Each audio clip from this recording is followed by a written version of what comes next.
Good morning, everybody. Okay, no. It's actually noontime right now, so I don't know why exactly I'm yawning. Been awake for a few hours, and yeah, just lack of oxygen, I think, to my head is why I yawned just now. But that's not what the video is about. What this video is brought to you by is Beetlejuice 2024 AD. In all honesty, wasn't as great as I was expecting. It was a bit let down. Okay, so I think I'm gonna end up doing spoilers, so I'm sorry. But for me to really do a good review on this, I'm going to have to mention some key things. So Lydia's character, honestly, I feel like that was good. It was her partner in the, like, who they tagged her into. Basically, the big issue is that, Lydia's character is now seeing a guy named Rory. Rory is just a dumbass. Rory is just simply an idiot and an a-hole. And what's funny about it is, like, from the beginning, I guess if you've had, like, someone in your life, or you've seen this to other people, you're like, oh, like, it's called out later on, when Beetlejuice's character, like, basically, does something, and then basically, like, the truth comes out. So kind of gonna leave it like that, but the whole segue up until then, just honestly didn't like the guy. Didn't really add much to it. It was just, yeah, sucked. But I will say, oh, why can't I think of her character's name now? Lydia's stepmom, the redhead, Catherine O'Hara's character and everything like that. Honestly, I love the dynamic at this point between the two of them. Like, she still was her over-the-top artist, feeling all the pain and trying to emote it and everything. Like, I really like that. Lydia's character, it's one of these that, like, it's funny because Catherine O'Hara's character makes a comment being like, where's the girl with all that angst that I met years ago? Or that, like, during her teen years, like, basically, was against her and everything like that. So it was like one of these things that, it was just a really cool dynamic at that moment to see that basically stepmom with stepdaughter, and they're now cohesive. Like, their relationship is better. And it's actually funny because Lydia at one point goes, oh, when I went to fame, basically became a sellout and made money, that's when our relationship got better. And her stepmom's character is like, no, actually, I started liking you before that and everything. So it was just kind of like, sometimes in that moment, it was a comment of being like, that what I took from that was, we can have people in our life that we started with angst and everything like that, but there's a point in time when your relationship changes, but one might not fully understand when the other might have started liking them more or anything like that. So there's that situation. So I thought that. But I had heard over time that the guy who played Lydia's father, who was also in Ferris Bueller's Day Off as the principal and stuff like that, I actually had heard, like, this information that he was a child molester, things like that. Like, I had kind of heard it, and I kind of forgot about it. And I went with my coworker Jackie to go see the movie, and she happened to go, do you realize, like, why they had, because his character dies in this movie. And basically the way he died, because he is in the afterlife too. Hold on one second. Just got to take care of something. Okay, back. Someone was just asking me a question. Okay, so basically his character, he dies by basically, he in the movie, he in the first movie, he's an avid bird watcher, and so he had gone on this like trip to whatever country, and he flew to go see the birds, and on his flight back there was a plane crash, but like they survive. Then they say like he survives the plane crash, and then basically he's in the ocean surviving, and then basically a shark eats him. So basically like this region is gone. So basically his body's there but no head. And I think that was a portion of like Jackie and Go, that's why they didn't have his head. And even in the like the kind of the story of it happening, there were clay animation type. And if I remember correctly, in Beetlejuice 1, they had like the same idea. It's been a minute and a half since I've seen Beetlejuice 1.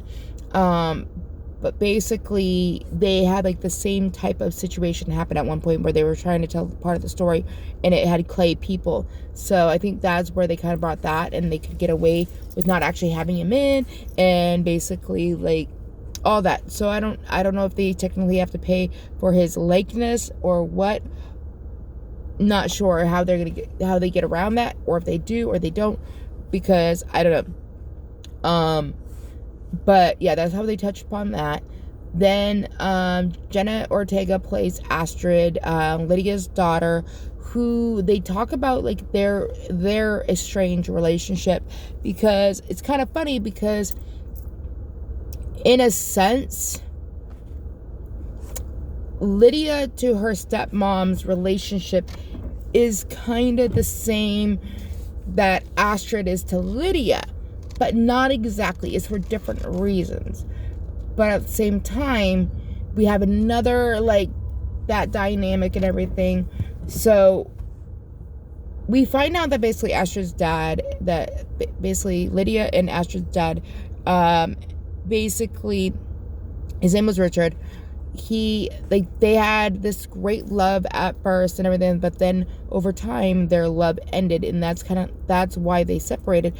But they both still loved Astrid, and he was in the Amazon, and basically he died in the river. So like he comes back, and you see these little piranhas like attacking him and stuff like that. But it was kind of cool to see how basically that ends up going.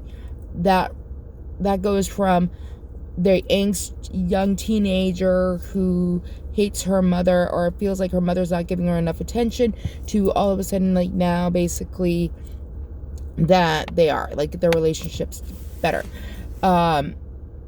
Then also, okay, so the song Deo has been like Beetlejuice #1's big thing. It makes an every appearance, actually at her father's funeral and everything like that. So I thought that was kind of cool to tie that back in, and it was actually really done really well with these kids. It was a kids chorus and everything like that.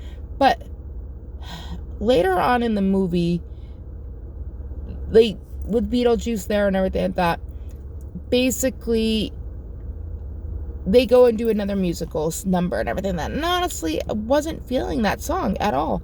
Not feeling it. They brought in like the raining on the cake, but with Beetlejuice's, so it was just, I don't know, I just didn't feel it. So I don't think this is going to be a #1 top chart. I just had more, but Astrid's character, what's hilarious about this is I called it, so I don't know how many other people are going to like predict what's going to happen with Astrid's character or not. But it was just funny because I really don't want to ruin that part. Like all the other stuff is kind of just like extra material and stuff like that. But Astrid's character, I so called what was happening.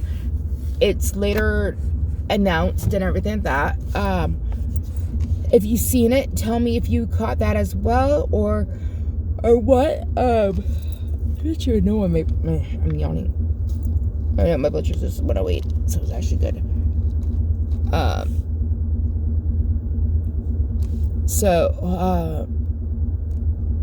Hold on a second. I'll be right back.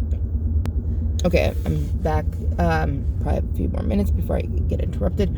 So basically, yeah, like I called that. I don't know if I'm just getting really good at premonitioning or like foreshadowing upcoming parts of movies or what, or if it's just too predictable. So it's one of these that the original was better. Like a lot of things on the second or third movie is not going to be as great as the first. But the thing is, though, I'm kind of curious to know if they're thinking about doing a Beetlejuice 3 for basically the ending. If you watch the ending in particular, it kind of like seems like it leaves an opening for a Beetlejuice 3 of some sort. But I could be wrong. I don't know. What do you think what's your take on that? It's not a box. The only way that it's going to be a box office is just because so many people are going and are going for curiosity. I'm kind of like, maybe I should have seen the front room first. So yeah, I don't know. I did see it in Dolby, so I think that helped. I really do like Dolby much better. Plus, it's like with the AMC A-List program that I have, it makes it so much worth it. Because like the ticket prices are like $21 or something like that. So yeah. So Beetlejuice is not a movie I'm gonna write home to about. And actually, it's funny is as I live in Massachusetts, and the way I'm looking over a hillside right now, I kind of feel like it makes it think of White River, which I knew before that White River is actually a town in Vermont, and so there are parts of this movie that are actually filmed both in Massachusetts and also in White River Junction, Vermont. But also it was made in Romania. I'm kind of wondering if Tim Burton, because they also did Wednesday in there, in Pennsylvania. I mean, not Pennsylvania, Romania. If he is owning a studio over there, my friend Jackie made a comment saying that it's just cheaper over there. So yeah. But that's my review. So what you guys think? Thanks.